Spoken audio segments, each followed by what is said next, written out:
सुबह के 10 बज रहे थे। मुझे डाक से एक चिट्ठी मिली। लिफाफा खोलकर चिट्ठी पढ़ने लगा। कृपया करके मेरे अखबार के लिए एक कविता भेज दीजिए। चिट्ठी के नीचे संपादक के हस्ताक्षर थे। संपादक का नाम महिपाल सिंह था।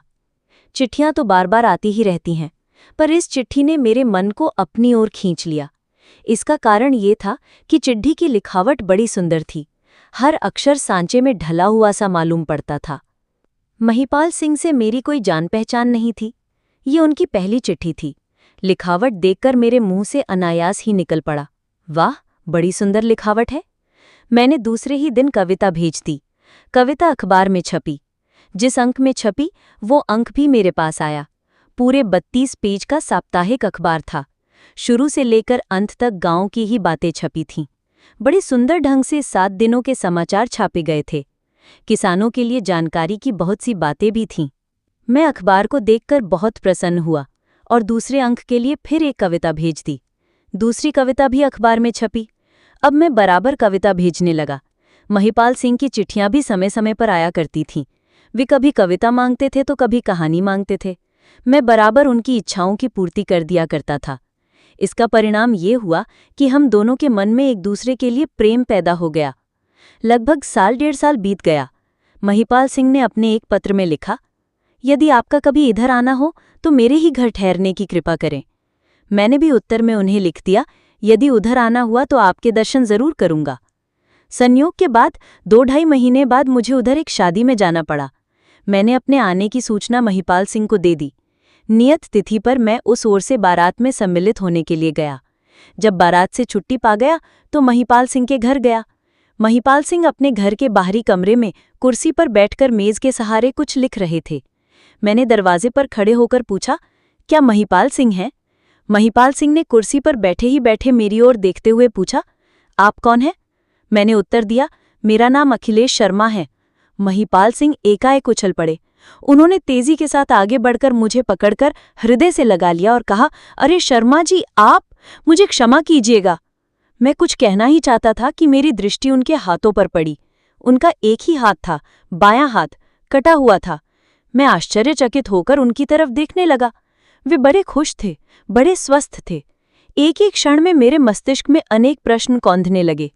क्या वो लिखावट इसी आदमी ने की थी? क्या ये बाएं हाथ से इतने सुंदर अक्षर लिखता है? मैं महिपाल सिंह की ओर टकटकी लगाए देखता रहा।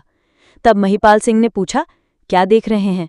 क्या ये कि आपको चिट्ठियां भेजने वाला महिपाल एक हाथ का आदमी है? अरे भाई, ये जीवन है। जीवन में क्या हो सकता है कोई कुछ नहीं जानता। आप तो मेरे मन की बात भांप गए। मैं सच में यही सोच रहा था कि क्या आदमी बाएं हाथ से भी इतने सुंदर अक्षर लिख सकता है? महिपाल सिंह ने जवाब दिया, शर्मा जी, दाएं बाएं में कुछ फर्क नहीं होता। जो गुण दाएं हाथ में होता है वही बाएं हाथ में भी होता है। ये तो व्यक्ति पर निर्भर करता है कि वो किस हाथ से काम करता है। हाथ मुंह धोने के बाद जब मैं महिपाल सिंह के साथ चाय पीने लगा तो मैंने उनसे पूछा, ठाकुर साहब, आप बाएं हाथ से कब से लिख रहे हैं? महिपाल सिंह विचारों में डूब गए। कुछ देर तक सोचते रहे, फिर बोले, इस वर्ष मेरी उम्र 55 वर्ष की है। मैं 40 वर्ष की उम्र तक फौज में था। निशाना मारने में बड़ा दक्ष था। बाएं और दाएं दोनों हाथों से सटीक निशाना मारता था। संयोग की बात थी कि मुझे एक मोर्चे पर जाना पड़ा। एक दिन जब शत्रु को अपनी गोलियों का निशाना बना रहा था तो पास ही एक बम फटा और मेरा दाहिना हाथ कंधे तक उड़ गया। मैं गिर पड़ा। मुझे अस्पताल ले जाया गया। महीनों अस्पताल में पड़ा रहा।